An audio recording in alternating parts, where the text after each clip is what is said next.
Good morning students. Saini sir English classes में आपका स्वागत है। आज जो टॉपिक मैं आपके लिए लेकर आया हूं वो है नॉन फाइनाइट। नॉन फाइनाइट क्या होते हैं, चलो स्टार्ट करते हैं।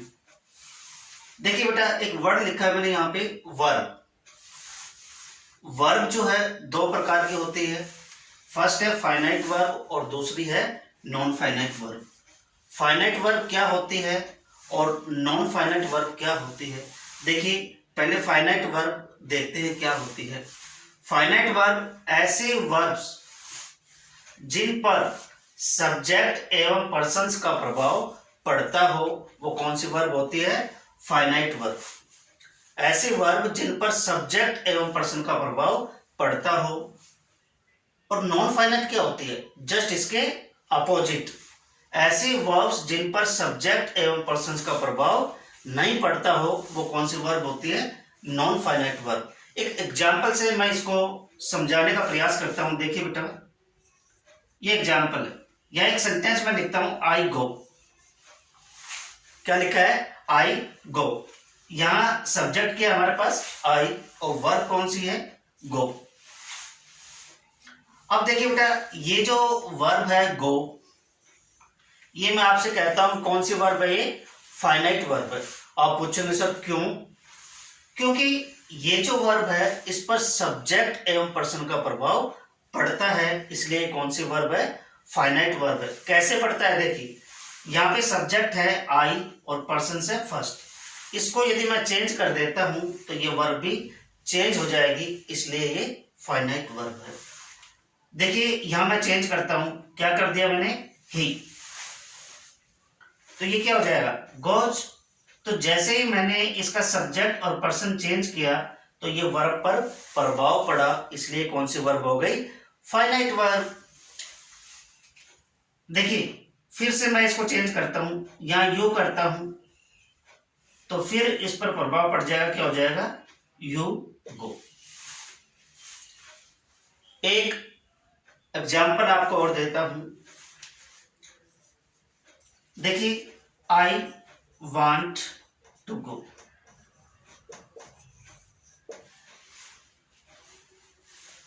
यहां हमारे पास जो सेंटेंस है उसमें कितने वर्ब्स है? दो। कौन कौन सी है? एक तो है वांट और दूसरी कौन सी है? गो। अब मैं आपसे कहता हूं कि वांट जो है ये फाइनाइट वर्ब है और गो जो है वो नॉन फाइनाइट वर्ब है।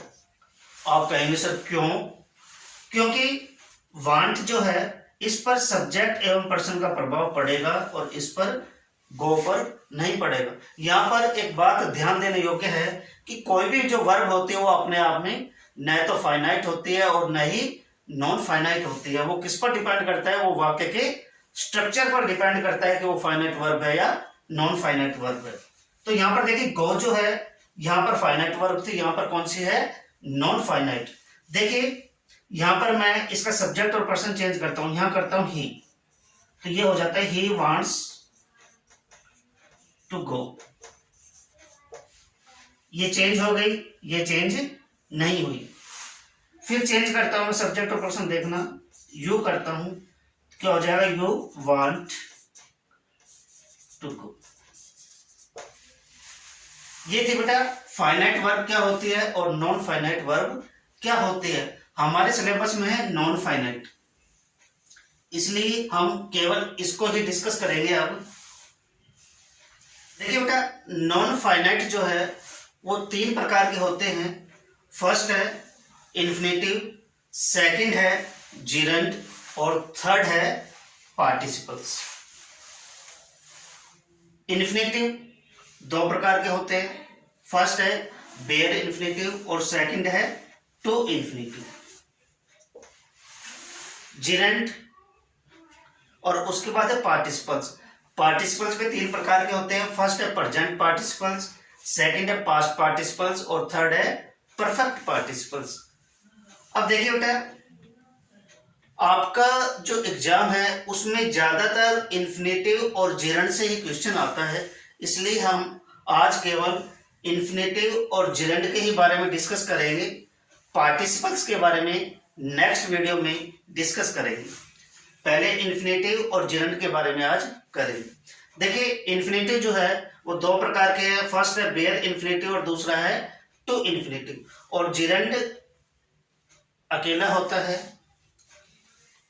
अब बेयर इन्फिनेटिव क्या होता है, टू इन्फिनेटिव क्या होता है, जेरंड क्या होता है, पेपर में किस प्रकार का क्वेश्चन आपके सामने आता है।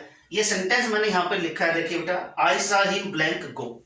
ऐसा पेपर में सेंटेंस आता है तो उसमें लिखा होता है fill in the blanks with correct form of non finite. तो नॉन फाइनाइट का यूज करते हुए आपको इस ब्लैंक को भरना है। अब देखिए बेयर इन्फिनेटिव का मतलब क्या होता है, बेयर इन्फिनेटिव का मतलब ये होता है कि जो ब्रैकेट में दिया हुआ है गो, वो गो का गो यहाँ पर आता है। टू इन्फिनेटिव का मतलब क्या होता है, टू इन्फिनेटिव का मतलब होता है कि इस ब्लैंक में गो के साथ टू लग जाता है, तो टू गो। टू इन्फिनेटिव का मतलब टू गो। जेरंड का मतलब क्या होता है, वर्ब की फर्स्ट फॉर्म के साथ आईएनजी, अर्थात ये जो गो है गोइंग, ये क्या हो जाएगा गोइंग। तो यहाँ पे बेयर इन्फिनेटिव आएगा अर्थात ऐसे का ऐसा आएगा, या टू इन्फिनेटिव आएगा इसके साथ टू लगेगा या फिर आईएनजी लगेगा। ये हमें सीखना है कि कहां पर ऐसे का ऐसा आता है और कहां पर टू लगता है और कहां पर आईएनजी लगता है, अर्थात कहां पर गो का गो आता है, कहां पर टू गो होता है और कहां पर गोइंग होता है, ये हमें सीखना है। तो सबसे पहले हम बेयर इन्फिनेटिव का यूज सीखेंगे कि कहां पर बेयर इन्फिनेटिव का प्रयोग होता है, अर्थात कहां पर ऐसे का ऐसा अर्थ आता है, अर्थात कहां पर गो का गो रहता है, अर्थात जो भी वर्ब ब्रैकेट में होती है वो वैसे के वैसे यहाँ पर आती है, वो होता है बेयर इन्फिनेटिव। इसके यूज करते हैं यूजेज ऑफ बेयर इन्फिनेटिव।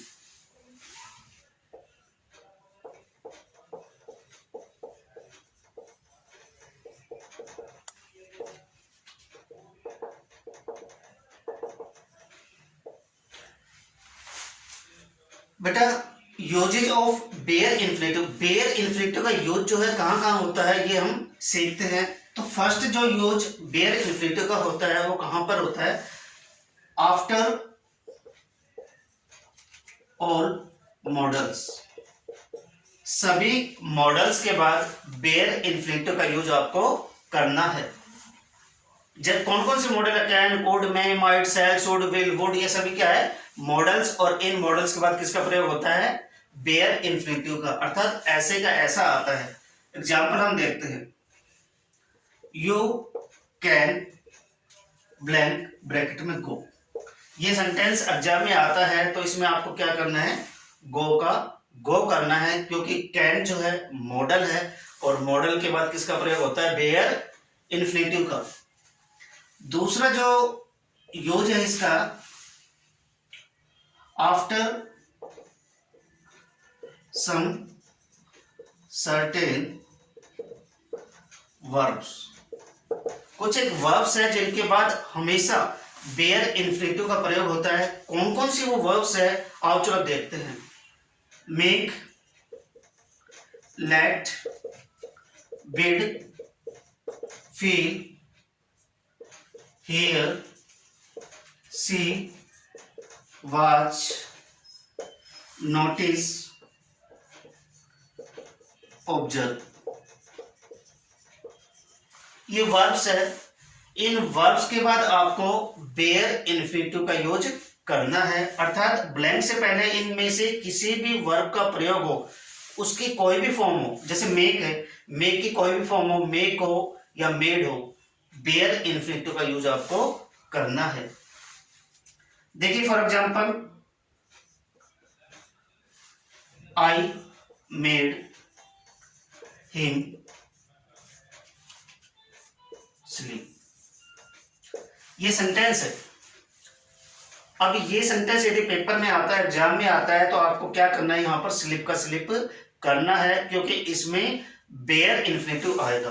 क्यों आएगा, क्योंकि यहां पर ये वर्ब है मेक, तो जहां पर मेक वर्ब होती है वहां पर हमेशा बेयर इन्फिनेटिव का यूज आपको करना है। इनमें से कोई भी वर्ब हो, मेक हो, लेट हो, बिड हो, फील हो, हियर हो, सी हो, वॉच हो, नोटिस हो, ऑब्जर्व हो, यदि ये वर्ब आपको मिल जाए तो उसके बाद किसका प्रयोग करना है, बेयर इन्फिनेटिव का।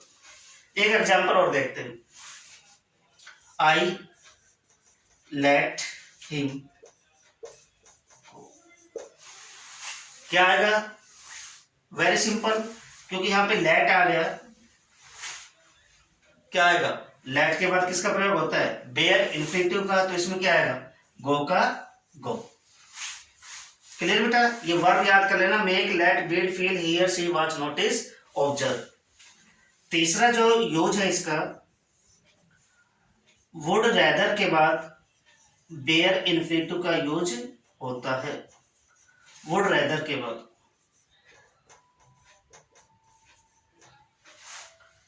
For example, I would rather die then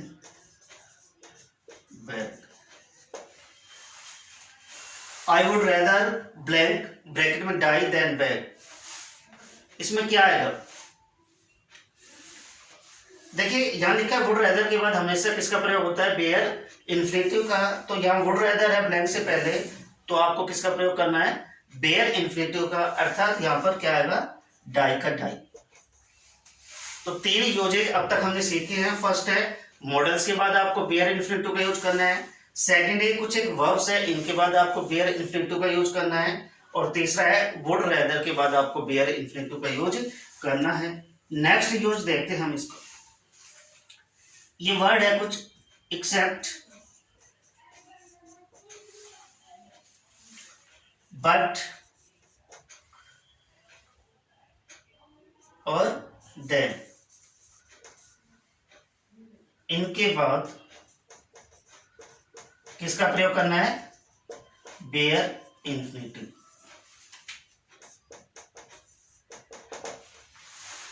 accept, but और देन के बाद भी आपको बेयर इन्फिनिटिव का यूज करना है। बट एग्जाम्पल से समझते हैं। देखिए, I did nothing but wait for him.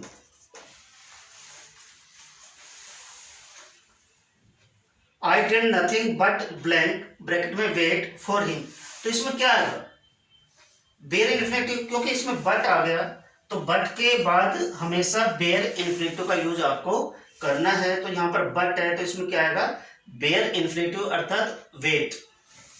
एक एग्जाम्पल और देखिए, एक्सेप्ट का, he does nothing accept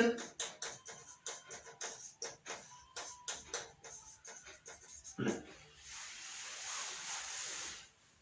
he does nothing except blank play. क्या आएगा इसमें? Bare infinitive. क्यों? क्योंकि ये वर्ड आ गया एक्सेप्ट, तो एक्सेप्ट के बाद हमेशा किसका प्रयोग होता है? बेयर इन्फिनिटिव का। तो इसमें क्या आएगा? प्ले का प्ले। और एक बच जाता है देन। देन के बाद भी बेयर इन्फिनिटिव का यूज होता है। ये एग्जांपल यहाँ पे लिखा हुआ देखो, I would rather die than. Than के बाद यदि ब्लैंक होता और ब्रैकेट में होता बैग, तो किसका प्रयोग होता? बेयर इन्फिनिटिव का, अर्थात बैक। क्लियर? ये थे बेटा usages of bare infinitive. Next video में हम करेंगे यूजेज ऑफ टू इन्फिनिटिव। उम्मीद है बेटा आपको ये वीडियो पसंद आई होगी। यदि आपको ये वीडियो पसंद आए तो इस वीडियो को लाइक करना और चैनल को सब्सक्राइब करना न भूलिएगा। बाय बाय, मिलते हैं नेक्स्ट वीडियो में।